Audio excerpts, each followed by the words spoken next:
We are back to studio now to talk to our first guest, Polish artist and fashion designer Moniką Jakubiak, who's supervising today's workshop. Good afternoon, Monika. Good afternoon. Hi. I hope you don't mind if I start with a very, very basic question. What's the aim of iCulture Puzzle Workshop?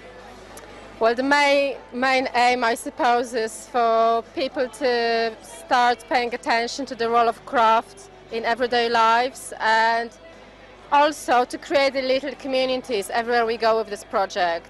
In each capital city we go, we're representing the effect of our research, questioning the craft, questioning the role of craftspeople in society, and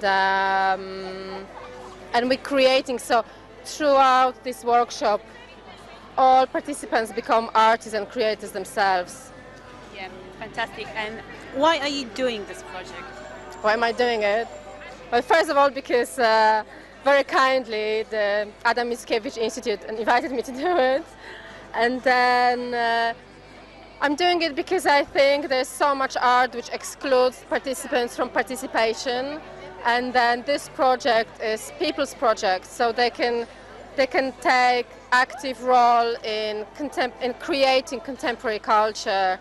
And by doing what they're doing, it might not look like, but they're actually creating a piece of art on sewing machines through their research, through their own personal journeys, how they went through asking the family members, people in the neighborhood, work colleagues and stuff like that. They all had exercises to do throughout research, the research which they were preparing for the finale of the workshop. Mm-hmm. I would love to ask you also why we can rely on as humans and why it's a craft. Well, I suppose it's a craft because, okay, we're living in 21st century and still we need clothes, we need bread, we need bricklayers, yes, so I think we take it for granted that we are based on things which are made by hands, by people who are hidden somewhere behind the curtains.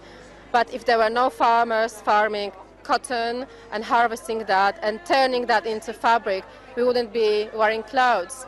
If there wouldn't be millions of seamstresses and tailors employed in factories, we wouldn't be having clothes.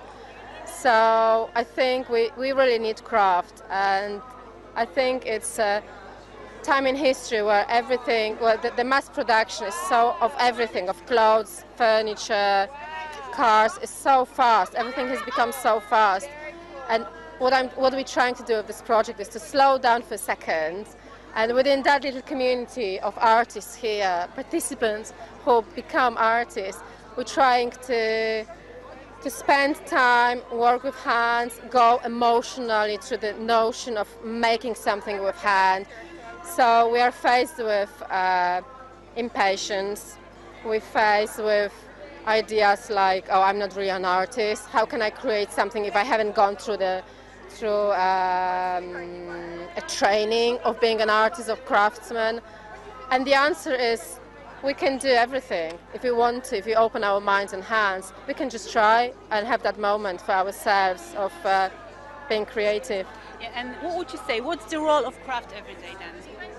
I think it's huge. I think it's huge because it's exactly what I just said. I mean, I wouldn't be standing here if somebody didn't make a bag for me, or somebody didn't plant the cotton and made it into my shirt. And this project is a celebration. It's almost like paying homage to all the craftsmen and women who are not acknowledged on everyday basis. They are people hidden behind. We don't really think about them. We don't talk about them. We probably talk about, let's say, if it comes to fashion, we talk about big names, big fashion houses, one designer who leads a fashion house, for example. But then we don't quite know who makes all these amazing embroideries, or amazing beading, or who weaves fabrics for the royals, or for us. So it's a big question, and I have no answers, but craft is something which is really close to my heart, and I think when we start thinking about it, we discover that there has always been somebody within our families who used to be a craftsman or craftswoman, and some positive. And I think that craft is never going to, it's not gonna die, it's never gonna die. It's kind of left behind for a moment, but I think it's gonna come back, and I hope craft will become fashionable, not only in Europe but also in Asia. We've got 20 volunteers here today. Yeah. Why only 20? People ask why there are 20, not hundreds. If I invited 100 people, let's say, in 12 countries, I wouldn't have time, and there would be no time and space to talk to everyone. And this project, as I said, is people's project. So 20 people is enough people to open a discussion, to create space for them to be heard, to guide them, to facilitate my knowledge, and to make sure that they understand how to conduct their research. And then at the end of the day, my aim is for my dream is for everyone to go home and feel like I've achieved something, I made something by hand. I've spoken with my family members, with my neighbors, or people who I wouldn't have spoken had this project wasn't around. So yeah, because we wanted to create warmth and safe space for exchanging our knowledge. Monica, thank you very much for joining us today. And let's check what's new at the square where our Yeah. volunteers have their workshop. Yeah, thank you We have so to chat much. to them Yeah, because they have we loads will. to say. We definitely will. Thank you very much. Thank you.